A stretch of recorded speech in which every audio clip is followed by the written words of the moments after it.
দেখছেন কলকাতা টিভি সংবাদ সারাদিন নিয়ে আপনাদের সঙ্গে রয়েছে ভাস্বতী। শুরুতে যে খবরে নজর রাখবো, নিউ টাউনে ট্রলি ব্যাগে দেহ খুনে কামারহাটি যোগ পাওয়া যাচ্ছে। কামারহাটির বাড়িতে কি খুন হন সুবোধ সরকার? এই বাড়িতেই ভাড়া থাকতেন সুবোধ সরকার। বাড়ির ভিতর স্পষ্ট রক্তের দাগ। ইতিমধ্যে ঘটনায় একজনকে গ্রেফতার করা হয়েছে, পটাশপুর থেকে ওই ব্যক্তিকে গ্রেফতার করা হয়েছে, অন্যদিকে আটক করা হয়েছে দুজনকে। কামারহাটির বাড়িতেই কি খুন হয়েছে সুবোধ সরকার? কারণ এই যে নিউ টাউনে ট্রলি ব্যাগের থেকে দেহ উদ্ধার হয়েছে বৃদ্ধের, সেখানে কামারহাটি যোগ স্পষ্ট হচ্ছে। কামারহাটির বাড়িতেই কি খুন হয়েছেন সুবোধ সরকার এবং এই বাড়িতেই ভাড়া থাকতেন সুবোধ সরকার।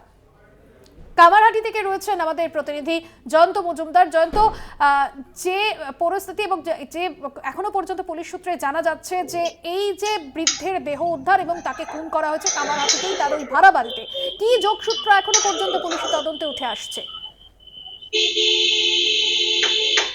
দেখো, তোমাকে প্রথমে জানিয়ে রাখি যে কামারহাটি ৩২ নম্বর ওয়ার্ডে সেই বৃদ্ধ কিন্তু ভাড়া থাকতেন। তার একজন পালিতা মহিলা, তাকেও কিন্তু গতকালকে কিন্তু বেলঘড়া থানার পুলিশ আটক করেছে। আজকে এই মুহূর্তে আমি দাঁড়িয়ে রয়েছি, তোমাকে দেখানোর চেষ্টা করবো কামারহাটি ২৬ নম্বর ওয়ার্ড এবং এই যে মনোভিলা যেখানে আমি দাঁড়িয়ে রয়েছি, সেখানে কিন্তু দেখো ঘরবন্দি তালা। এখানে টেকনোসিটি থানার পুলিশ গতকালকে এসেছিল এবং এখানে ভাড়া থাকতেন সৌম্যকান্তি জানা। অর্থাৎ এই সৌম্যকান্তি জানা যে ব্যক্তি, তিনি এখানে ভাড়া থাকতেন। তার এক বন্ধুর পল্লব নামে ওই ব্যক্তি, তার সঙ্গে কিন্তু ভাড়া থাকতেন এবং তার বন্ধুর পরিচয় দিয়ে ভাড়া থাকতেন এখানে। এবং তিনি বলেছিলেন এই বাড়িতে থাকার সময় যে এই মেসে থাকার সময় তিনি স্পষ্ট দিয়ে বলেছিলেন তিনি ব্যাংকে কাজ করেন। এই পরিচয় দিয়ে কিন্তু তিনি এখানে ভাড়া থাকতেন, যেটা আমরা এই বাড়ির যিনি মালিক তার সূত্রে আমরা জানতে পেরেছি। এবং শুধু তাই নয়, সৌম্যকান্তি জানা যখন ট্রলি ব্যাগ করে নিয়ে যাচ্ছিল অ্যাপ ক্যাবে করে, সেই সময় কিন্তু পটাশপুর থানার পুলিশ তার গাড়ির ভেতর থেকে রক্ত দেখে কিন্তু সেই গাড়িকে কিন্তু আটক করে পটাশপুর থানার পুলিশ। এবং সেই সময় সৌম্যকান্তি জানা যে ব্যক্তি কিন্তু এই বেলঘড়িয়ার এই বাড়িতেই ভাড়া থাকতেন, তাকে কিন্তু জিজ্ঞাসাবাদ করা হয় যে কি করে তার গাড়িতে এরকম রক্ত এলো।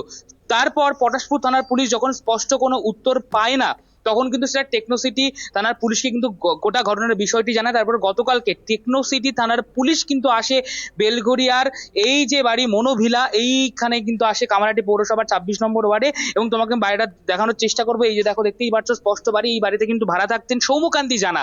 তাকে কিন্তু টেকনোসিটি থানার পুলিশ গতকালকে এসে কিন্তু গ্রেফতার করে, এমনটাই কিন্তু আমরা পুলিশ সূত্রের খবর পাচ্ছি। এবং সৌম্যকান্তি জানার এই যে ঘর, এই ঘরের বালিশের ভেতর কিন্তু রক্তের দাগ স্পষ্ট।